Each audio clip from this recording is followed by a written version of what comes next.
Bismillahirrahmanirrahim. Assalamualaikum warahmatullahi wabarakatuh. Pemirsa yang dirahmati Allah, marilah kita simak ceramah dari Kiai Haji Muhammad Bagid dengan tema amalan supaya agar tidur dilindungi dari bahaya apapun. Sebelumnya marilah kita bersolawat terlebih dahulu. Allahumma sholli ala Sayyidina Muhammad wa ala ali Sayyidina Muhammad. Selamat menyaksikan. Orang tuh madahkan kalau nya hendak guring itu selamat dari syaitan, baca Allahula ayat kursi. Ya Nabi bujur tuh, itu bujur. Kalau kamu hendak selamat hendak guring jangan diganggunya syaitan, baca ayat kursi. Kan tahulah ya Nabi yang madahkan tuh siapa? Ya syaitannya orangnya yang madahkan itu. Dan sekarangnya jujur, nya bujur. Jadi syaitan tuh mau juga jujur cuma sedikit, kadang-kadang jujurnya. Anjir Nabi kita pun dalam banyak hadis menyebutkan, tahanlah lisan kamu dari mengungkit-ungkit kesalahan orang yang sudah mati. Nah, baca kebaikannya aja lagi. Kada usah disambat lagi itu bahari ini kada usah lagi. Jangankan orang yang sudah mati, orang hidup pun yang sudah baik kelakuannya, jangan diungkit-ungkit lagi nang kelakuan baharinya itu. Kada ada pengaruhnya, kada akan mengurangi derajatnya kalau kita angkat, kalau kita ungkit kelakuan nang bahari itu. Orang ada wah ini pina baik, sekarang pina ahli ibadah, sekarang jadi orang salih, sekarang nuntut ilmu, banyak aja jadi itu dulu, maka jangan kada usah lagi kayak itu. Nah kalau macam itu Sayyidina Umar mestinya nang berhak. Umar itu dulu orang musyrik. Sayyidina Umar itu membunuh anak hidup-hidup. Al-Junaid Al-Baghdadi bermimpi. Sayyidina bermimpi bertemu dengan iblis dalam tidur dengan telanjang. Iblis bertelanjang. Maka ia Junaid bertanya kepada iblis yang bertelanjang tadi, apakah kamu tidak merasa malu dengan manusia? Wah iblis ikan bertelanjang kada supan kah? Maka iblis menjawab, mereka manusia. Artinya aku kada supan dengan manusia. Aku bertelanjang kada malu dengan manusia. Manusia yang kumalui itu adalah kaum-kaum, orang-orang di Masjid Asy-Syuniziyah. Manusia yang kau malui itu jadi iblis tuh, orang-orang yang di masjid itu nang aku supani. Manusia biasa kok ada supan bertelanjang. Lalu ketika saya terbangun, ujar Junaid, maka saya lari ke Masjid Asy-Syuniziyah itu. Maka saya melihat jamaah yang telah meletakkan kepala mereka di atas lutut mereka dengan tafakkur. Kulai di masjid itu orang-orang sedang tafakkur. Oh ini manusia yang dimalui oleh iblis. Ketika mereka melihatku, maka mereka berkata, janganlah tertipu oleh pembicaraan orang yang keji. Wahai Junaid, engkau jangan terperdaya dengan ucapan iblis itu. Karena ucapan iblis ini kadang-kadang bujur tapi banyak dustanya. Iblis mau bujur, tapi banyak dustanya. Jadi jangan percaya dengan ucapan-ucapan orang yang keji seperti iblis itu. Abu Hurairah pernah diajarkan oleh seseorang laki-laki.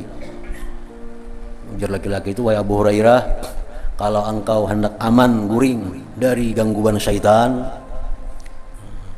kalau ikam guring hendak dipelihara oleh Allah, baca sebelum guring ayatul kursi, ikam selamat dari syaitan. Habis itu Abu Hurairah berpisah dengan laki-laki itu, datang kepada Nabi. Anjir Abu Hurairah, wahai Rasulullah, ulun tadi bertamu orang tuh madahkan kalau nya hendak guring itu selamat dari syaitan, baca Allahula ayat kursi. Ya Nabi bujur tuh, itu bujur. Kalau kamu hendak selamat hendak guring jangan diganggunya syaitan, baca ayat kursi. Kan tahulah ya Nabi yang madahkan tuh siapa? Ya syaitannya orangnya yang madahkan itu. Dan sekarangnya jujur, nya bujur. Dia syaitan tuh mau juga jujur cuma sedikit, kadang-kadang jujurnya. Ini syaitan seorang yang madahkan kalau hendak guring jangan ditamuinya, jangan ditindihinya, jangan diganggunya, baca ayat kursi sebelum guring. Dimimpikan An-Nasru Abadi di Makkah setelah wafatnya. Lalu ditanyakan kepadanya, apa yang diperbuat oleh Allah kepadamu? An-Nasru Abadi menjawab, saya dicela dengan celaan orang-orang yang mulia. Saya dicela, artinya begitu mati bertemu dengan Allah, aku dicela dengan celaan orang-orang yang mulia. Maksudnya celaan yang sedikit. Karena orang-orang mulia itu kalau mencela sedikit aja celaannya. Lain orang nang kada mulia mau bemamai mau. Nah kalau orang mulia itu mencela sedikit. Nah, jadi istilah kata-katanya saya dicela dengan celaan orang-orang yang mulia. Nah, artinya aku bertemu dengan Allah, Allah itu maha mulia, Allah ada mencela aku dengan celaan yang sedikit. Lalu saya dipanggil, wahai Abul Qasim An-Nasru Abadi, apakah setelah pertemuan perpisahan? Maka saya menjawab, tidak wahai Tuhan yang maha agung. Maka tidaklah saya diletakkan dalam liang kubur sehingga saya menyusul dengan Tuhanku. Artinya aku kada lawas dalam kubur itu, aku diangkat ke hadirat Allah Subhanahu wa taala, menduduki martabat yang tinggi. Nah itu artinya, maksudnya. Utbatul Gulam bermimpi bertemu dengan bidadari dalam tidur dengan rupa yang cantik. Lalu bidadari itu berkata, wahai Utbah, engkau rindu, aku rindu kepadamu. Ya bidadari ini rindu lawan Utbah. Utbahnya belum mati lagi. Aku rindu kepadamu, maka perhatikanlah, janganlah kamu berbuat dari amal, perbuatan akan sesuatu lalu menghalangi antaraku dan kamu. Aku rindu kepada engkau wahai Utbah, janganlah kau melakukan hal-hal yang membuat kita kada bisa bertemu. Maka Utbah berkata, saya talak dunia, talak 3 yang tidak rujuk bagiku kepadanya sehingga saya menjumpaimu.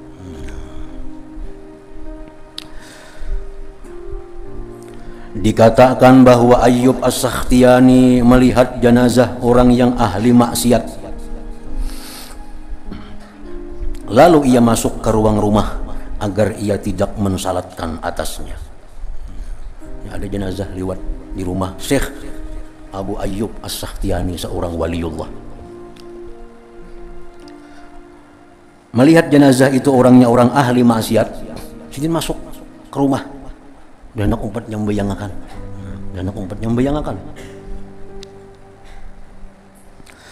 Lalu sebagian mereka bermimpi bertemu dengan orang yang mati tersebut. Sekalinya orang kampung di situ ada nang bermimpi bertemu lawan orang nang mati, nang ahli maksiat tadi. Lalu ditanyakan kepadanya, apa yang diperbuat oleh Allah denganmu? Kayak pegang bisa lawan Allah. Orang yang mati itu menjawab, Allah mengampuni bagiku. Allah mengampuni dosa.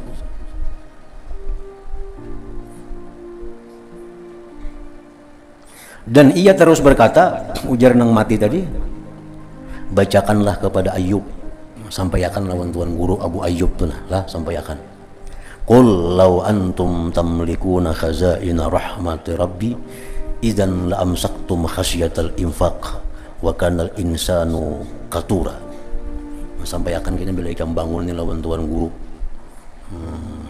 As-Sakhtiyani tadi.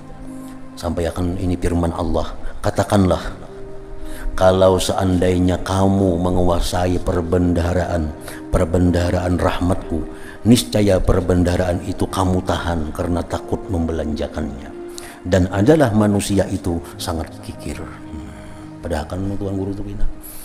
Artinya kada ikam ampun rahmat tu Allah. Walaupun yang kada nyambayangkan aku ni celaka kada. Yang kada umpat mendoakan aku ni masuk neraka kada, karena engkau bukan yang memegang rahmat Allah. Rahmat Allah itu dipegang oleh Allah sendiri. Allah bisa memberikan kepada siapa yang dia kehendaki. Jadi artinya orang-orang yang sudah mati, yang sudah meninggal dunia itu kada kawa dibaca lagi kesalahannya. Anjir Nabi kita pun dalam banyak hadis menyebutkan, tahanlah lisan kamu dari mengungkit-ungkit kesalahan orang yang sudah mati. Nah, baca kebaikannya aja lagi. Kada usah disambat lagi itu bahari ini kada usah lagi. Jangankan orang yang sudah mati, nang hidup pun, orang hidup pun nang sudah baik kelakuannya, jangan diungkit-ungkit lagi nang kelakuan baharinya itu. Kada ada pengaruhnya, kada akan mengurangi derajatnya kalau kita angkat, kalau kita ungkit kelakuan nang bahari itu.